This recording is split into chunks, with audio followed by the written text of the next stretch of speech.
Pernahkah kita merasa damai ketika menyepi?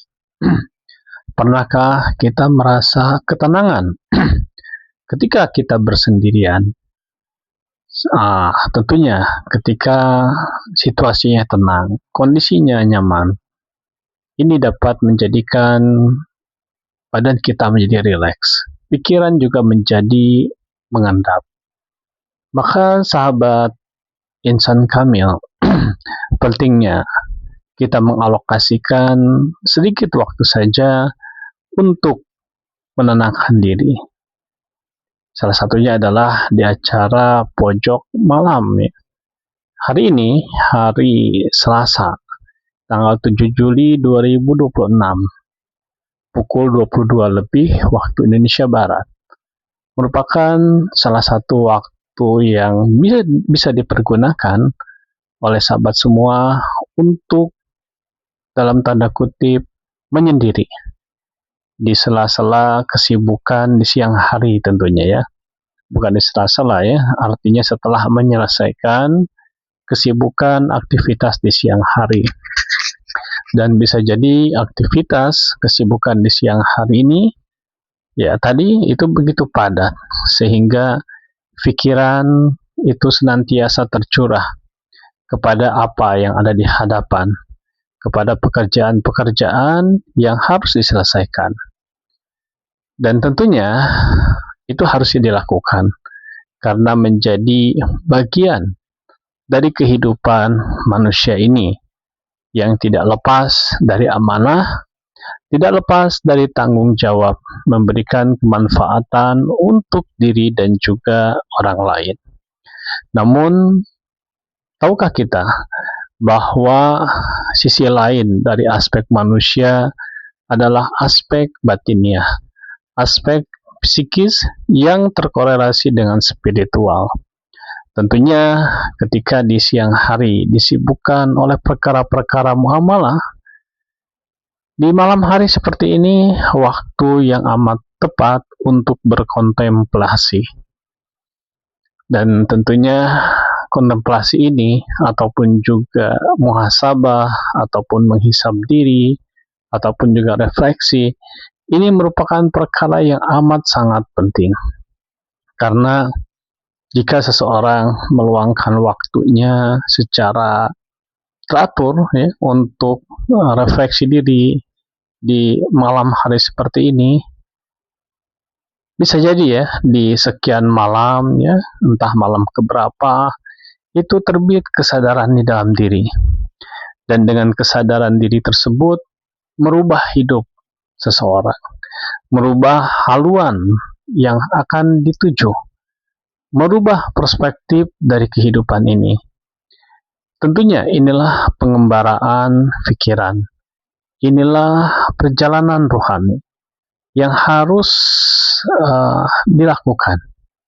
Seseorang yang tidak melakukan perjalanan rohani, ya menjalani aktivitas dari hari ke hari ya, yang sifatnya rutinitas, dan begitu seterusnya selama bertahun-tahun bahkan berpuluh tahun, sehingga usia pun sudah 50 tahun, 60 tahun, dilelahkan oleh aktivitas yang itu saja. Walaupun bisa jadi karirnya meningkat, pendapatannya juga bertambah, namun secara aktivitas yang dilakukan adalah pergi pagi, pulang petang, ataupun bahkan pulang malam untuk hal-hal pekerjaan yang terus-menerus tidak pernah berhenti tentunya. Nah, apakah itu salah? Ya tidak ya, karena memang dunia ini terus-menerus berputar, tidak pernah berhenti. Namun manusia sekali lagi adalah makhluk multidimensi. Bukan hanya waktu ini dihabiskan untuk mencari nafkah, memberikan kemanfaatan. Setelah itu terlelap ya, tidur, kelelahan. Namun aspek spiritualnya ya, yang sesungguhnya ini adalah menjadi maksud hidup manusia di alam dunia ini, sama sekali tidak ditumbuhkan, tidak disuburkan. Manusia yang sempurna adalah ketika manusia tersebut menyadari secara proporsional Apa yang dilakukan di alam dunia ini? Bekerja, mencari nafkah, memberikan kemanfaatan, baik kepada diri, keluarga, dan masyarakat, itu adalah satu hal. Namun manusia tidak cukup hanya dengan hal itu.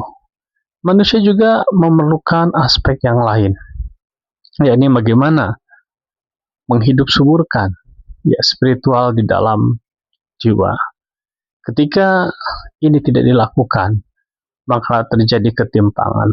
Walaupun slogannya saya bekerja untuk ibadah, saya mencari nafkah itu adalah untuk ibadah. Hal-hal yang seperti itu. Namun sebetulnya itulah retorika. Apakah itu membumi di dalam diri kita? Jika hal-hal kata-kata tersebut kita ucapkan, namun sama sekali maknanya tidak ada di dalam diri, penghayatannya tidak berkesan di dalam diri, maka itu hanya sebatas retorika saja. Untuk itu, sahabat insan kamil, bermuamalat, berinteraksi, bersosialisasi, berkasab, itu adalah dimensi. Dimensi yang lain adalah spiritual kita. Maka tentunya ini pun harus ditumbuh suburkan. Selain mengalokasikan waktu untuk bekerja, memberikan kemanfaatan, kita pun harus mengalokasikan waktu di dalam keheningan. Karena dengan keheningan inilah manusia bisa mendengar suara-suara nurani. Manusia bisa mendengar suara-suara yang mengajak kepada kebaikan. Dan beberapa waktu bisa kita optimalkan untuk hal ini.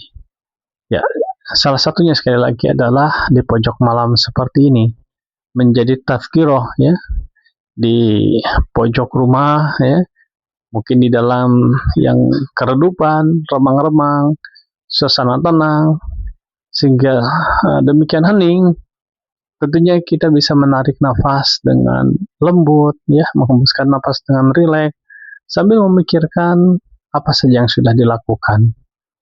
Kemudian besok akan melakukan apa, dan apakah pekerjaan-pekerjaan yang dilakukan ini hakikatnya untuk mendukung perjalanan rohani kita, ataukah hanya sekedar aktivitas keduniawian saja sampai dengan memasuki usia pensiun.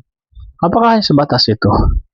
Apakah nanti ketika usia pensiun kita pun sudah berhasil mencapai tingkatan spiritual yang tinggi?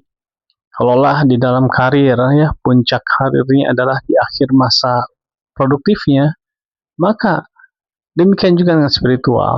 Ketika sudah pensiun, spiritual demikian tinggi yang ada di dalam diri ini.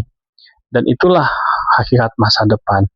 Masa depan yang sesungguhnya bukan menepati posisi puncak di dalam jabatan, tapi masa depan yang sesungguhnya adalah ketika seseorang meraih tingkatan tertinggi dari spiritualitas, baik dia berhasil di dalam jabatan duniawi ataupun jabatan-jabatan yang biasa saja, ataupun posisi-posisi yang biasa saja.